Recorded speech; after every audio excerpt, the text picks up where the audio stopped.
तो दोस्तों नमस्कार, मैं हूं अनिल और रेसलिंग सुपर धमाल में आपका स्वागत है। तो दोस्तों सबसे पहले खबरों की शुरुआत हम करेंगे हल्क होगन से।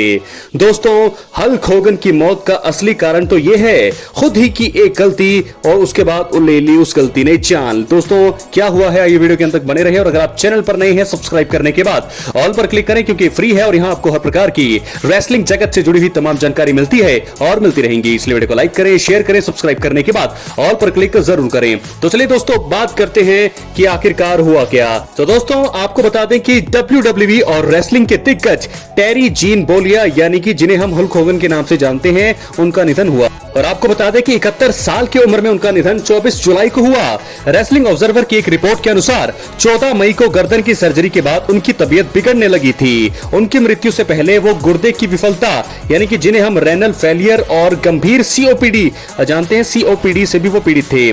WWE ने शुक्रवार की रात को उनके सम्मान में एक श्रद्धांजलि शो आयोजित किया। कंपनी हल्क होगन को श्रद्धांजलि देने के लिए कई रेसलिंग दिग्गजों और हॉल ऑफ फेमर्स को ला रही है। हल्क होगन अब हमारे बीच नहीं रहे। उनकी मौत की खबर से रेसलिंग की दुनिया में शौक की लहर दौड़ गई। डेली पोस्ट ने पहले बताया था कि हल्क होगन का निधन गुरुवार को हुआ, लेकिन रेसलिंग ऑब्जर्वर ने शनिवार को एक रिपोर्ट जो है प्रकाशित की। इस रिपोर्ट में बताया गया है कि 14 मई को उनकी गर्दन की सर्जरी हुई थी। इसके बाद से उनकी सेहत लगातार गिरती गई। रिपोर्ट में यह भी बताया गया कि हल्क होगन गुर्दे की विफलता और गंभीर सीओपीडी से जूझ रहे थे। सीओपीडी फेफड़ों की एक बीमारी होती है, इससे सांस लेने में तकलीफ होती है। WWE ने शुक्रवार की रात को हल्क होगन को श्रद्धांजलि दी और ये एक खास शो था। उसमें उनके करियर को याद किया गया। कंपनी उनके दोस्त और सहयोगी को श्रद्धांजलि देने के लिए कई बड़े रेसलिंग सितारों को बुला रही है। फिलहाल हल्क होगन ने अपने जीवन में जितना नाम कमाया है उतना ही उनका नाम विवादों से भी घिरा रहा है। तो वो बातें आपको दोस्तों पता ही, अगर आपको नहीं पता तो आप कमेंट बॉक्स में लिख सकते हैं। हम उनके बारे में, हल्क होगन के बारे में सारी वीडियो आपको बता देंगे, सारी डिटेल की उनका जो जीवन है किस प्रकार विवादों में भी रहा। तो ये है असली कारण हल्क होगन की मौत का। क्या है आपके राय, अपने कमेंट बॉक्स में जरूर दें। अब हम बढ़ेंगे अपनी अगली खबर की ओर। तो दोस्तों आपको बता दें कि WWE में ट्रिपल एच के क्रिएटिव हेड बनने के बाद बहुत सारी चीजें हमने देखी हैं। उनके क्रिएटिव कंट्रोल संभालने के बाद भी फैंस को निराशा ही हो रही है। 2022 में ट्रिपल एच ने WWE की बागडोर संभाली। फैंस को उम्मीद थी कि विंस मैकमैन के दौर की परेशानियां दूर होंगी, लेकिन ऐसा नहीं हुआ। WWE के chief content officer triple H ने फैंस की उम्मीदों के अनुसार बदलाव नहीं किए हैं। WWE का भविष्य सवालों के घेरे में है। WWE रिकॉर्ड तोड़ टिकट बिक्री और बड़े टीवी और स्ट्रीमिंग सौदों के कारण जो है खूब मुनाफा कमा रहा है, लेकिन हफ्ते दर हफ्ते प्रोडक्ट की जो उनकी क्वालिटी है गिरती जा रही है। इससे फैंस पूरी तरह से निराश है। ट्रिपल एच के कार्यकाल में सबसे बड़ी समस्या लगातार कहानियों की कमी है। बड़ी कहानियों को अच्छे से बनाया जाता है लेकिन उनका अंत कमजोर होता है, जैसे कि हमने द ब्लड लाइन प्रोग्राम का अचानक खत्म होना देखा। WWE प्रोग्रामिंग में कई कहानियां बिना किसी स्पष्टीकरण के बंद हो जाती हैं। कुछ कहानियों की गति धीमी होती है जिससे उनका असर कम हो जाता है। LA नाइट इसका एक एग्जांपल है। WWE क्रिएटिव ने उन्हें बड़े मौकों पर आगे नहीं बढ़ाया है। रोस्टर में बहुत ज्यादा टैलेंट होने के कारण बुकिंग में दिक्कत हो रही है। कई टैलेंट को फायर और रिहायर किया जाता है लेकिन उन्हें भुला दिया जाता है। ब्रॉन स्ट्रोमैन, कैरिन क्रॉस और जॉनी गर्गानो इसके एग्जांपल है। ज्यादा टैलेंट होने से उनका सही इस्तेमाल नहीं हो पा रहा है। पिछले कुछ महीनों में वुमेन्स और टैग टीम डिवीजन खराब बुकिंग देखने को मिली है। टॉप 2-3 परफॉर्मर को छोड़कर बाकी सब बेकार है। तो दोस्तों वुमेन्स डिवीजन में लंबी कहानियां नहीं है। वुमेन्स टैग टीम टाइटल का कोई मतलब ही नहीं है। कई टैलेंटेड परफॉर्मर को टीवी पर नहीं दिखाया जा रहा है। मेंस टैग टीम डिवीजन में टाइटल बिना किसी तैयारी के बदल दिए जाते हैं। इससे आपको बता दें जीतने वाले और हारने वाले दोनों को नुकसान होता है। The new day, the street profits और DIY जैसे टैलेंट को आगे बढ़ाने के बजाय डिवीजन को सिर्फ भरने के लिए इस्तेमाल किया जा रहा है, जबकि इसमें WWE प्रोग्रामिंग के लिए सबसे जरूरी संपत्ति बनने की जो है क्षमता है। तो दोस्तों क्या लगता है आपको, क्या ये बातें सही है? जे उसो और वर्ल्ड हैवीवेट चैंपियनशिप के साथ उनका रन एक निराशाजनक रेसलमेनिया 41 और 2026 रॉयल रंबल को सऊदी अरब ले जाने का फैसला, ये सब दिखाते हैं कि WWE प्रोग्रामिंग में बुकिंग की समस्या लगातार बढ़ रही है। बदलाव का समय आ गया है और यह बदलाव ऊपर से शुरू होना चाहिए। जब फैंस विंस मैकमैन के वापसी के लिए तरस रहे हैं तो ट्रिपल एच की क्रिएटिव टीम के कंट्रोल में रहने के दिन अब गिने चुने ही बचे हैं। तो ऐसे में क्या ट्रिपल एच को हट जाना चाहिए, क्या विंस मैकमैन को आना चाहिए? अपनी राय कमेंट बॉक्स में जरूर दें। चैनल पर नए हैं सब्सक्राइब जरूर करें। दोस्तों लाइक सब्सक्राइब करें। अब बढ़ते हैं हम अपनी अगली खबर की ओर जो जुड़ी है निकी बेला से। तो दोस्तों आपको बता दें कि WWE में निकी बेला की वापसी हुई है और यह वापसी सिर्फ नाम और शोहरत के लिए नहीं है। निकी सालों बाद फिर से WWE में आई है और उन्होंने उन्होंने बताया है कि इसके पीछे का कारण क्या है। दोस्तों, उनकी प्रेरणा उनका बेटा है। एक इंटरव्यू में निकी ने कहा कि वो अपने बेटे माटेओ को रिंग में देखना चाहती हैं।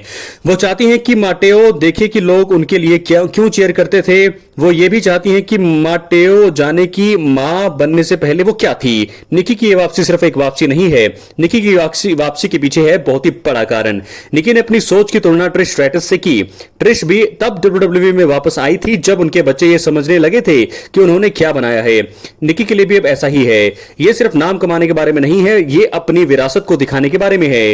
वो अपने बेटे को दिखाना चाहती हैं कि वो कहां से आई हैं। वो चाहती हैं कि उनका बेटा उनके लगन को करीब से देखे। दोस्तों, उसके बाद आपको बता दें, निकी बेला ने कहा कि वो अपने आप को फिर से खोज रही हैं। रेसलिंग हमेशा से एक ऐसी जगह रही है जहां उन्होंने खुद को मजबूत, स्वतंत्र और निडर महसूस किया है। परिवार की देखभाल के लिए ब्रेक लेने के बाद उन्हें एहसास हुआ कि वो अपने उस रूप को मिस करती हैं।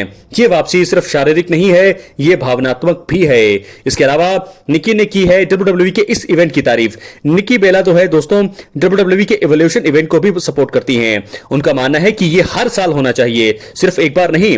रेसलिंग में महिलाओं ने अपनी जगह बनाई है और वो अगली पीढ़ी की महिला रेसलर्स के लिए कुछ ऐसा बनाना चाहती हैं जो हमेशा बना रहे। खबर है कि निकी की बहन ब्री बेला भी वापस आ रही हैं। निकी ने अभी तक कुछ भी पक्का नहीं बताया है, पक्का नहीं किया है कि वो आ रही कि नहीं आ रही, लेकिन उन्होंने इतना इशारा जरूर कर दिया है कि फैंस बेला ट्विंस को फिर से साथ देखने की उम्मीद कर सकते हैं। तो ये थी निकी बेला की वापसी की असली वजह क्या है। आपकी राय अपनी राय कमेंट बॉक्स में जरूर दें। चैनल पर नए सब्सक्राइब करने के बाद ऑल पर क्लिक जरूर करें। तो दोस्तों, ये 3 बड़ी खबरें मैंने आपको बता दी हैं। चलिए बात करते हैं समरस्लैम 2025 में क्या हो सकता है। तो दोस्तों, क्या ये होने वाला है, क्या यहां पर द रॉक रिटर्न करने वाले हैं समरस्लैम 2025 में? अगर उनका रिटर्न हुआ तो ये मानिए कि वो जॉन सीना को हराने के लिए आएंगे और कोडी रोड्स को बनाएंगे हील। कोडी रोड्स बनेंगे नए अनडिस्प्यूटेड चैंपियन और जॉन सीना का टर्न हो जाएगा फेस। तो सबसे बड़ा सवाल और लोगों के सामने यही आ रहा है कि क्या रॉक की वापसी होगी, और लोग ये देखना चाहते हैं कि John Cena versus the rock एक आखिरी बार। 2 बार इनके बीच मुकाबला हुआ और 1 बार टाई है,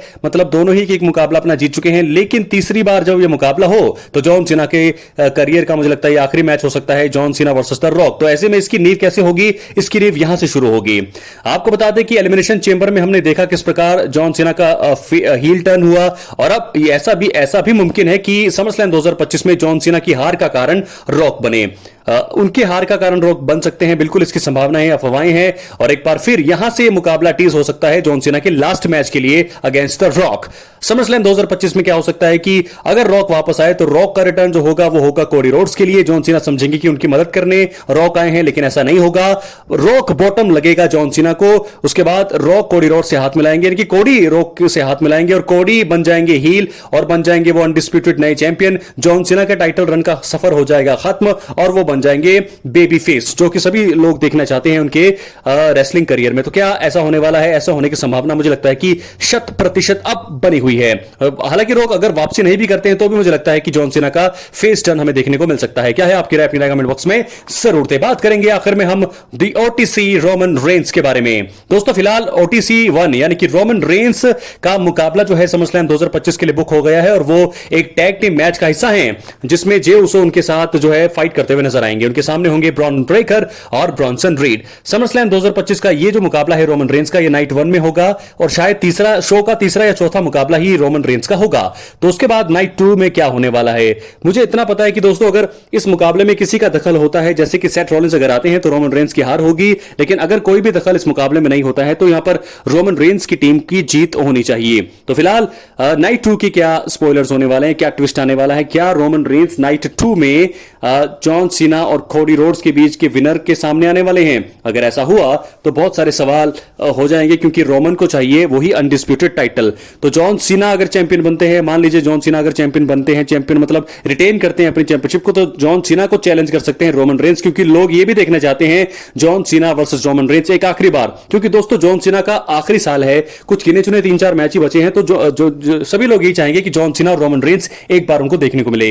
अगर जॉन सीना अपने टाइटल को समरस्लैम स्लैम में रिटेन कर लेते हैं, वो कोडी को हरा देते हैं, तो रोमन रेंस वहां पर आ सकते हैं और वो स्पीयर देकर के जॉन सीना को धराशायी कर सकते हैं और पोज दे सकते हैं टाइटल के साथ, जिससे कंफर्म हो जाएगा कि रोमन रेंस और जॉन सीना के बीच मुकाबला शायद सर्वाइवर सीरीज में हो, मतलब या फिर उससे पहले हो। Blood line clash in Paris में भी हम ये मुकाबला देख सकते हैं, क्योंकि ब्लड लाइन वॉर गेम्स मुकाबला तो वहां पर होना ही है। तो क्या जॉन सीना को चैलेंज करेंगे रोमन? अपनी राय कमेंट बॉक्स में जरूर